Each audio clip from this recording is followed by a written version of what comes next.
2026 বিশ্বকাপ বাছাই পর্বে এক খেলোয়াড়ের অভাবে আবারও সেভেন আপের মুখ দেখবে ব্রাজিল। কে সেই ব্রাজিলিয়ান স্তম্ভ?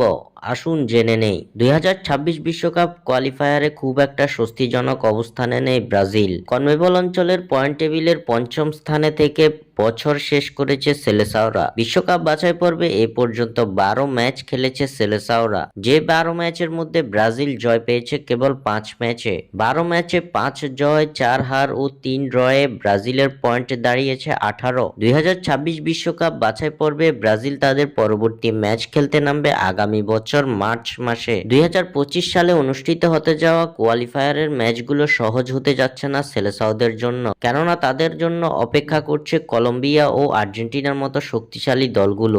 এমন অবস্থায় ব্রাজিলকে গড়তে হবে শক্তিশালী রক্ষণভাগ আগলে রেখে প্রতিপক্ষের বিপক্ষে জয় তুলে নিয়ে বিশ্বকাপে যাওয়ার রাস্তাটা সোজা করতে হবে সেলেসাওদের। তবে এই জায়গায় বেঁধেছে বিপত্তি। রক্ষণভাগ এবং মিডফিল্ডের ভুলের মাসুল বারবার দিয়ে যাচ্ছে 5 বারের বিশ্ব চ্যাম্পিয়নরা। গত ম্যাচগুলোতে ব্রাজিলের মিডে গার্সন ও গুইমারেসের পারফরমেন্স ছিল একেবারে ছন্নছাড়া।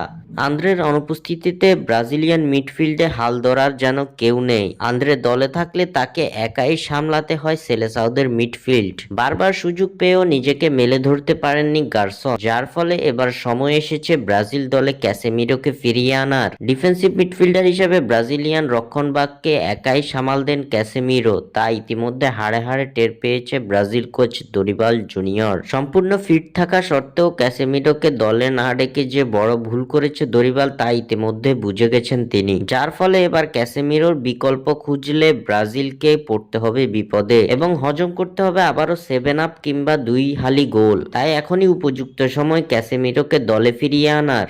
স্বাক্ষর থেকে সাদবিন ইসলাম।